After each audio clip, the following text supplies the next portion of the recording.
앱의 버튼을 누르려다 손수건을 꺼내든다. 버스 손잡이를 잡는 순간 심장이 멈출 것 같다. 많은 사람이 이러한 행동을 지나친 청결이라고 치부하지만 실제로는 뇌의 경고 시스템이 오작동하며 일상을 점령하고 있는 상태다. 주변 사람들은 의아해하지만 당사자에게는 그 버튼이 단순한 금속이 아니라 전염병의 매개체로 인식되며 소독 티슈와 손 세정제는 이제 선택이 아닌 생존 필수품이 되었다. 이 영상이 던지는 구체적인 질문, 즉 오염 강박이 가져오는 숨겨진 대가에 대해 지금 바로 확인해보자. 앱의 버튼이나 버스 손잡이를 만지는 게 걱정스러운 분들, 혹시 나만 그런 걸까요? 사실 이는 단순한 습관이 아니라 뇌의 위험 감지 시스템인 편도체가 과도하게 반응해서 생기는 현상입니다. 편도체는 위험을 감지할 때 불안 신호를 보내는데 이때 세균에 대한 과도한 경계심이 강박으로 이어지죠. 따라서 이는 개인의 심리적 약점이 아니라 누구나 겪을 수 있는 보편적인 신경학적 반응입니다. 이런 메커니즘을 이해하면 불필요한 죄책감을 덜고 전문적인 인지행동 치료 등 과학적인 해결책을 모색하는 데 큰 도움이 됩니다. 앱의 버튼은 수백 번의 접촉으로 미생물이 많지만 문제는 위생보다 우리의 인식입니다. 평상시엔 괜찮던 손잡이가 갑자기 감염 원천으로 느껴질 때 이는 뇌의 감정처리센터인 편도체가 위협을 지나치게 크게 판단하기 때문입니다. 편도체는 위험을 감지하는 부위로 이때 불필요한 경보가 울리며 강박적 행동이 생기죠. 즉, 실제로 더러운 게 아니라 뇌가 위험 신호를 과민하게 반응하는 심리적 메커니즘이 작용하는 것입니다. 손에 묻은 세균을 소독제로 없으면 안전할 거라 생각하시죠. 하지만 오염 강박이 있는 분들은 실제 미생물보다 뇌가 더러워졌다는 느낌이 훨씬 강합니다. 이는 뇌의 위험 감지 센터인 편도체가 감정적 위협을 과대평가하기 시작했기 때문입니다. 즉, 세균 자체가 문제가 아니라 뇌의 인식 체계에 문제가 생긴 상태라 소독제를 아무리 많이 써도 불안이 해소되지 않아요. 진짜 해결책은 손 씻는 행위가 아니라 뇌가 위험을 잘못 판단하는 습관을 교정하는 심리학적 접근이 필요하다는 점을 기억해 주세요. 앱의 버튼 하나를 두고 소독 티슈를 꺼내거나 손수건으로 감싸는 행동은 시간이 지날수록 더 큰 대가를 요구한다. 처음에는 10초면 충분하던 행동이 나중에는 5분을 꼬박 보내야만 불안이 가시는 현상이 발생한다. 이는 강박 행동이 반복될수록 뇌가 그 행동에 대한 내성을 가지게 되어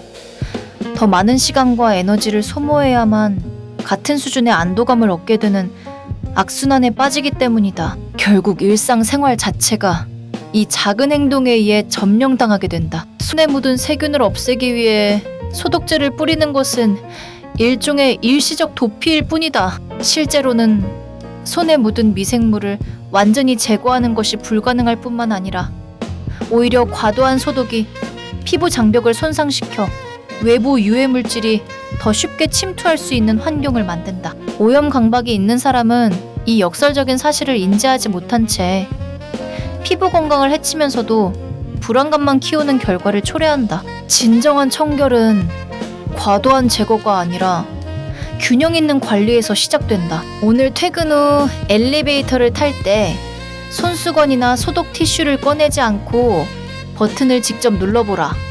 그리고 그 순간 찾아오는 불안감이 실제 위험이 아니라 뇌의 오류 신호임을 자각하는 연습을 하라. 이때 느끼는 심장이 두근거림이나 손에 땀이 나는 증상은 신체적 위험이 아니라 뇌가 낯선 상황에 대해 보내는 경고음일 뿐이다.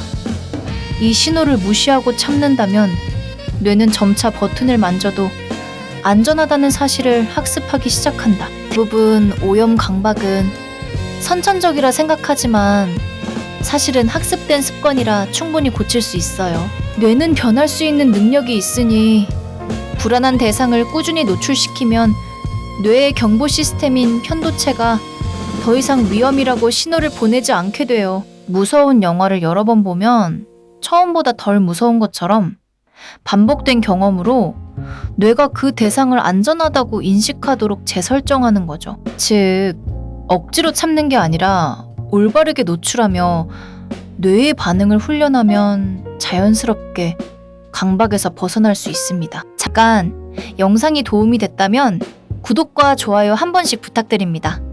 영상 제작에 큰 힘이 됩니다. 버스 손잡이를 잡을 때 느껴지는 그 찝찝함은 실제 바이러스가 피부를 뚫고 들어오는 것이 아닙니다. 이는 뇌의 편도체라는 감정을 담당하는 부위가 과거 경험에 기반해 과잉 경계하며 만들어낸 가상의 위협이죠. 따라서 자신을 비난하기보다 이 신호가 뇌의 오류 시스템 작동 결과임을 인정하는 것이 중요합니다. 차분히 관찰하며 이것은 실제 위험이 아니다라고 스스로에게 알려주면 불안한 감정이 점차 누그러질 수 있습니다. 자신을 탓하기보다 뇌의 반응을 과학적으로 이해하는 태도가 진정한 해결의 첫걸음입니다. 오염 강박이 있는 사람은 종종 마냥 내가 병에 걸리면 어떡하지라는 미래, 지향적 불안에 사로잡힌다.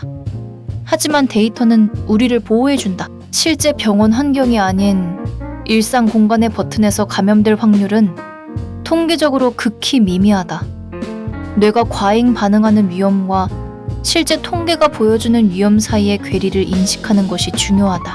이 괴리를 명확히 인지할 때 우리는 불합리한 강박 행동에서 벗어나 더 효율적인 일상을 되찾을 수 있다. 손 씻는 횟수를 줄이는 것은 단순한 절제가 아니라 뇌의 회로를 재설계하는 작업이다. 예를 들어 하루 10번 손 씻던 것을 5번으로 줄이는 과정은 뇌에게 더러워도 괜찮다는 새로운 경험을 축적하게 한다. 이때 중요한 것은 손이 실제로 더럽다는 감각이 들더라도 그 감각을 무시하고 다음 행동으로 넘어가는 것이다. 이 과정을 반복할수록 뇌는 감각과 행동의 분리가 가능하다는 사실을 학습하며 강박적 충동은 자연스럽게 약화된다. 엘베프튼 오염 강박은 단순한 위생 문제를 넘어 사회적 관계에도 영향을 미친다. 타인과 함께 있을 때 지나치게 위생적인 행동을 보이면 주변인은 이를 불쾌감이나 거리감으로 해석할 수 있다. 이는 당사자가 의도하지 않았더라도 결국 사회적 고립으로 이어질 수 있는 위험을 내포한다. 따라서 강박 증상을 관리하는 것은 개인의 행복뿐만 아니라 주변 사람들과의 건강한 관계 유지에도 필수적인 요소임을 인지해야 한다. 많은 사람이 강박 증상을 완전히 없애는 것으로 성공의 기준으로 삼는다. 하지만 진정한 목표는 증상이 있어도 일상을 살아가는 능력을 기르는 것이다. 예를 들어 버튼이 더럽다는 생각이 들더라도 그 생각과 함께 엘리베이터를 탈 수 있다면 우리는 이미 성공한 것이다. 이 관점의 전환은 완벽주의에서 벗어나 불완전함 속에서도 삶을 이어가는 회복력을 키우는데 결정적인 도움이 된다. 오염 강박에 숨겨진 대가는 시간과 에너지의 손실이다. 소득에 쓴 5분은 가족과 대화하거나 취미 생활을 하거나 휴식을 취하는 데 사용될 수 있는 소중한 자원이다. 이 자원이 강박 행동에 계속 소모될수록 우리는 삶의 다른 영역에서 빈곤함을 느끼게 된다. 따라서 강박 증상을 관리하는 것은 단순한 위생 문제가 아니라 내 삶의 자원을 어떻게 배분할 것인가에 대한 전략적 선택임을 기억해야 한다. 오늘부터 엘리베이터 버튼을 누를 때 손수건 대신 자신의 용기를 먼저 꺼내보라. 그리고 그 순간 찾아오는 불안을 위험이 아니라 뇌의 오류로 정의하라. 이 작은 실천이 반복될수록 뇌는 더 이상 버튼을 위험한 대상이 아니라 일상의 도구로 인식하기 시작할 것이다.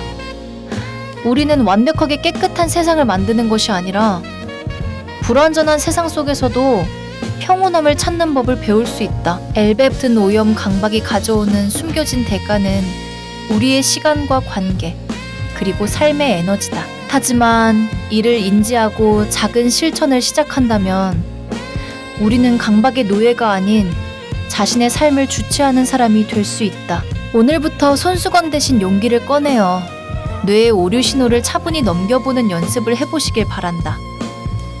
구독과 좋아요는 더 깊은 심리 통찰을 위한 작은 응원입니다.